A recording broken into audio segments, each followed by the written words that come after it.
ಒಂದು ಗೆಲ್ಸಿಲ್ಲ ಅಲ್ಲ. ಯಾಕೆ ನಮ್ ಜೊತೆ ಯಾಕೆ ಬರಲ್ಲ? ಇಡೀ ದೇಶದಲ್ಲಿ ನರೇಂದ್ರ ಮೋದಿ ಎಲ್ಲರನ್ನು ಬಾಯಿ ತಪ್ಪಿಕೊಂಡಿದ್ದಾರೆ. ಇವ್ರು ಕಾಂಗ್ರೆಸ್ನವರು ಅಲ್ಪಸಂಖ್ಯಾತರು ವಿರೋಧಿ ಬಿಜೆಪಿ ಅಂತ ಸೃಷ್ಟಿ ಮಾಡ್ತಾ ಇದ್ದಾರೆ. ಇಡೀ ದೇಶದ ಮುಸಲ್ಮಾನರು, ರಾಷ್ಟ್ರಭಕ್ತ ಮುಸಲ್ಮಾನರು ನಮ್ಮ ಜೊತೆಗಿದ್ದಾರೆ. ಅದನ್ನ ಅರ್ಥ ಮಾಡ್ಕೊಂಡಿದ್ದಾರೆ ಬಹಳ ಜನ. ಇಲ್ಲ ಅಂತಂದ್ರೆ ಇಷ್ಟೊಂದು ರಾಜ್ಯಗಳಲ್ಲಿ ನಾವು ಗೆಲ್ತಿರ್ಲಿಲ್ಲ. ಇವ್ರು ಮೋಸ ಮಾಡ್ತಾರೆ ಅಂತ ಇತ್ತೀಚೆಗೆ ಅಲ್ಪಸಂಖ್ಯಾತರಿಗೂ ಅರ್ಥ ಆಗ್ತಾ ಇರೋದ್ರಿಂದ ಕಾಂಗ್ರೆಸ್ನ ದೂರ ಇಡ್ತಾ ಇದ್ದಾರೆ.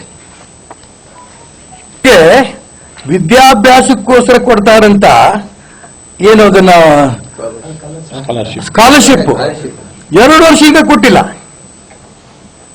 ನಾನು ಸಂಬಂಧಪಟ್ಟ ಅಧಿಕಾರಿಗಳನ್ನೇ ಫೋನ್ ಮಾಡಿ ಕೇಳಿದೆ. ನಾನು ಸರ್ ಕೊಡ್ತೀವಿ ಸರ್, ಇನ್ನು ದ್ವಾರ 15 ದಿನದಲ್ಲಿ ಕೊಡ್ತೀವಿ ಸರ್. 2 ವರ್ಷದಿಂದ ಕೊಟ್ಟಿಲ್ಲ.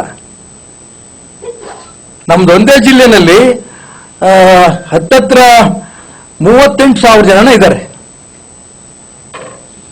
ಕೊಟ್ಟಿಲ್ಲ. ಇದು ಒಂದು. ಅದೇ ರೀತಿ ಕಟ್ಟಡ ಕಾರ್ಮಿಕರ ಮದುವೆ ಆಗತ್ತಲ್ಲ, ಅವ್ರಿಗೆ ದುಡ್ಡು ಕೊಡಬೇಕು, ಅದು ಕೊಟ್ಟಿಲ್ಲ.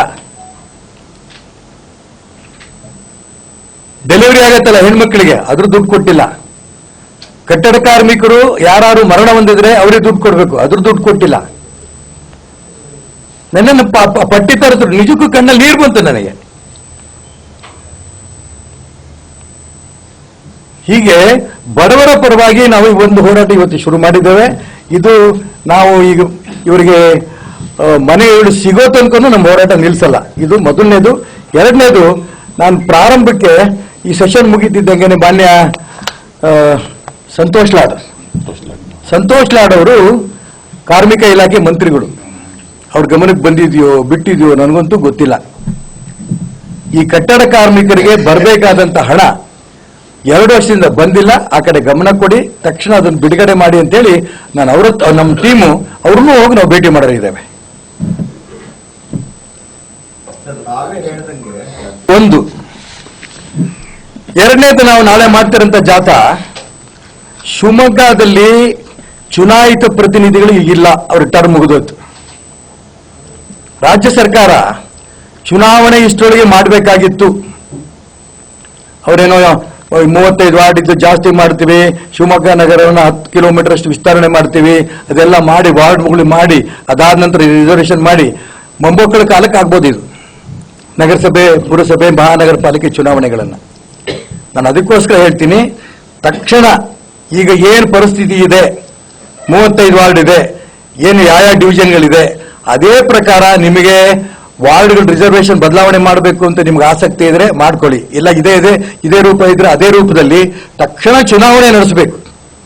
ಚುನಾಯಿತ ಪ್ರತಿನಿಧಿಗಳ ಮುಖಾಂತರ ಆಡಳಿತ ನಡೀಬೇಕು. ಇದು ಪ್ರಜಾಪ್ರಭುತ್ವ ವ್ಯವಸ್ಥೆ. ಅಧಿಕಾರಿಗಳ ಮುಖಾಂತರ ಚುನಾವಣೆ ನಡೆಯೋದಲ್ಲ.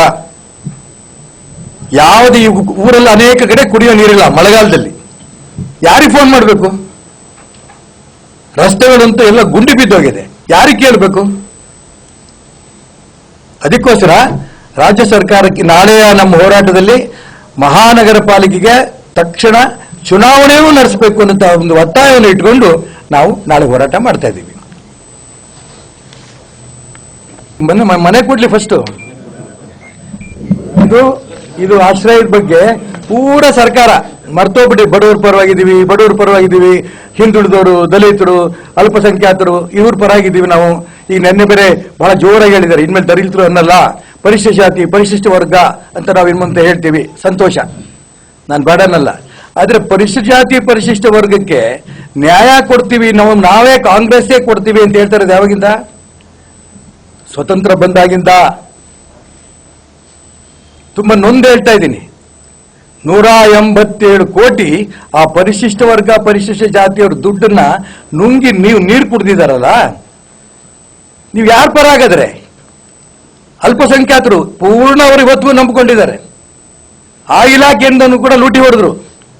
ಅದಕ್ಕೂ ಒಂದು ಲೂಟಿ ಹೊಡಿದ್ದಾರೆ ಅಂತ ವಿರೋಧ ಪಕ್ಷದವರು ಪತ್ರಿಕಾ ಕ್ಷೇತ್ರದವರು ಹೇಳಿದ್ರೆ ಅದಕ್ಕೊಂದು ಸಮಿತಿ ನೇಮಕ ಮಾಡೋದು ತನಿಖೆಗೆ.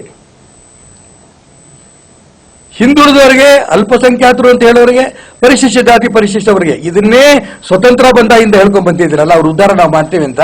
ನೀವು ಅವ್ರ ಉದ್ಧಾರ ಮಾಡ್ತಿಲ್ಲ, ಅವ್ರ ದುಡ್ಡು ತಿನ್ನೋದು ನಿಲ್ಲಿಸಿ ಸಾಕು. ನೀವು ಅವ್ರು ಹೆಂಗೋ ಬದುಕೊಂಡು ಹೋಗ್ತಾರೆ. ಯಾವ ನ್ಯಾಯ ರೀ ಇದು? ಇದು ಸರ್ಕಾರ ಅಂತ ಕರಿಬೇಕು, ಲೂಟಿಕೋರರ ಒಂದು ಗುಂಪು ಅಂತ ಕರಿಬೇಕು. ಮನೆ ಮುಖ್ಯಮಂತ್ರಿ ಸಿದ್ದರಾಮಯ್ಯನವರು ಬಾಯಿ ಬಿಡ್ತಿದ್ದಂಗೆ ಇದೇ ಪದಗಳು ಅಹಿಂದ ನಾಯಕ ನಾನು ಇನ್ನು ಮುಂದೆ ಪದ ಬಳಸಬೇಡಿ. ಅಲ್ಪಸಂಖ್ಯಾತರು ಅಂತ ಅನ್ಕೊಂಡು ಅವ್ರು ಇನ್ನೂ ವಿದ್ಯೆಗೆ ಅವರಿಗೆ ಕಡಿಮೆ ಇದೆ, ಅದಕ್ಕೋಸ್ಕರ ಮುಸಲ್ಮಾನ್ ಬಂಧುಗಳು ನಿಮ್ಗೆ ಓಟ್ ಕೊಡ್ತಾ ಬಂದಿದ್ದಾರೆ. ಹಿಂದುಳಿದವರು ಪರಿಶಿಷ್ಟ ಜಾತಿ ಪರಿಶಿಷ್ಟ ವರ್ಗ ಈಗಾಗಲೇ ನಿಮ್ ಕೈ ಬಿಡಕ್ಕೆ ಶುರು ಮಾಡಿದ್ದಾರೆ. ಹಾಗಾಗಿ ಇನ್ನು ಮುಂದೆ ನಾವು ಅಹಿಂದ ನಾಯಕರು ಅಂತ ಹೇಳ್ಕೋಬೇಡಿ. ಕಾಂಗ್ರೆಸ್ನವರು ಲೂಟಿಕೋರರ ಒಂದು ಗುಂಪು. ಕನ್ನಡಿಗರ ನೆಚ್ಚಿನ ನ್ಯೂಸ್ 18 ಕನ್ನಡ ಈಗ ವಾಟ್ಸ್ಆಪ್ನಲ್ಲೂ ಲಭ್ಯ. ಕರ್ನಾಟಕ, ದೇಶ ವಿದೇಶಗಳ 360 ಡಿಗ್ರಿ ಸುದ್ದಿಯ ವಿವರಗಳನ್ನ ನಿಮ್ಮ ಕೈ ಬೆರಳುಗಳಲ್ಲೇ ಪಡಿಲಿಕ್ಕೆ ಈ QR ಕೋಡ್ ಅನ್ನ ಸ್ಕ್ಯಾನ್ ಮಾಡಿ, ನಮ್ಮ ಚಾನಲ್ ಫಾಲೋ ಮಾಡಿ, ನೋಟಿಫಿಕೇಶನ್ ಆನ್ ಮಾಡಿ.